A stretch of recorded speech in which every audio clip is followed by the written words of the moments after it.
World cup میں Pakistani squad میں کون شامل ہوگا اور کون نہیں؟ قومی ٹیم کے کپتان بابر اعظم اور سلیکشن کمیٹی کی ورلڈ کپ اسکواڈ پر اہم میٹنگ ہوئی۔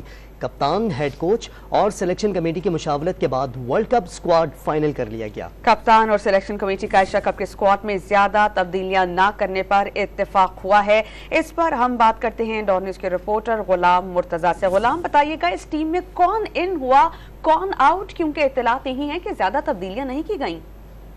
جی، قومی ورلڈ کپ اسکواڈ کے حوالے سے جو سلیکشن کمیٹی کے سربراہ انضمام الحق اور کپتان بابر اعظم کے درمیان ایک میٹنگ ہوئی ہے، اور کپتان بابر اعظم، ہیڈ کوچ اور سلیکشن کمیٹی کے دیگر جو لوگ تھے ان میں مشاورت کی گئی ہے کہ ورلڈ کپ میں کن پلیئرز کو شامل کیا جائے گا۔ ذرائع کے مطابق یہ بتایا جا رہا ہے کہ مسٹری اسپنر ابرار احمد کو شاید 15 رکنی اسکواڈ کا حصہ بنایا جائے گا۔ تو اس حوالے سے زیادہ تبدیلیاں نہ کرنے کے حوالے سے بھی جو میٹنگ میں یہ بات اتفاق کیا گیا ہے کہ زیادہ تبدیلیاں نہیں کی جائیں گی۔ ایشیا کپ کا جو اسکواڈ ہوگا اسی میں سے جو ورلڈ کپ کا اسکواڈ ہے منتخب کیا جائے گا، لیکن ایک تبدیلی ہونے کا امکان ہے، جبکہ جو دو فاسٹ بالر انفٹ ہے جن میں نسیم شاہ ہے اور حارث رؤف ہے۔ حارث رؤف تو زیادہ چانس ہے کہ وہ ورلڈ کپ اسکواڈ کا حصہ ہوں گے، تو نسیم شاہ کی جگہ پہ متبادل کے طور پہ بھی جن فاسٹ بالر کو شامل کرنا اس کے اوپر بھی غور کیا گیا ہے۔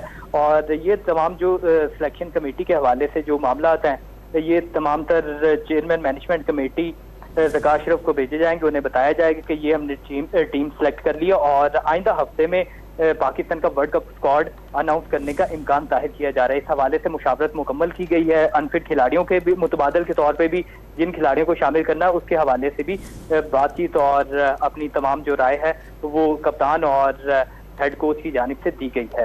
جی غلام مرتضیٰ، بہت شکریہ آپ کا۔